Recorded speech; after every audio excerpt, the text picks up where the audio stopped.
Oklahoma State coach Travis Ford didn't let the Cowboys soak up their victory against Texas A&M Corpus Christi for very long. He's well aware that Mercer has knocked off two big-name programs already this season, and tonight the Bears looking for an even bigger upset as they play at OSU. The Cowboys always tough at home. The Bears 6-3 on the season and have beaten SEC foes Alabama and Auburn. The Georgia Bulldogs face a tough Michigan State squad in the Capital One Bowl New Year's Day. The Dogs hoping to play for the national championship this year, but as it turns out, things didn't go as planned. Still, there's an opportunity for the team to finish on a high note. Coach D'Antonio's got his team on the rise. There's no question about it. You know, last year they were in a bowl game. They were in Orlando at the Champs Bowl, and now they're at the Capital One, and they want to continue to progress, and they want to do it at our expense, and we need to do something about it. Well, a day after Auburn introduced Gene Chizik as its new football coach, Turner Gill was given a contract extension and a healthy raise today at Buffalo, I should say yesterday. Many Auburn fans wondering why he's not their new head coach. Auburn alum Charles Barkley says it's simply about race. Many around Alabama and the nation agree. So we hear from Gill.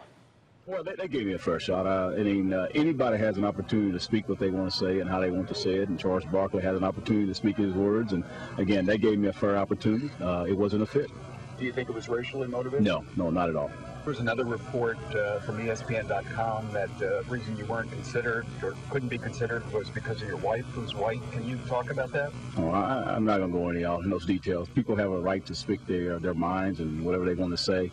Auburn gave me a great opportunity to interview for that job. Again, it wasn't a fit, and that's okay.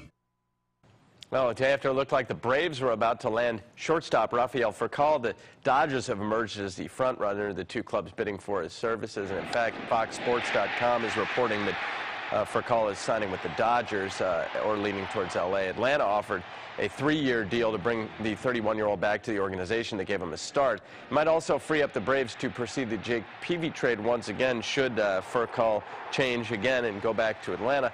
San Diego very interested in making a deal with Atlanta if the Padres could end up with Yunel Escobar. The Atlanta Hawks have established Phillips Arena as one of the toughest venues in the NBA, winning 9 of their first home games this season, including the last 7.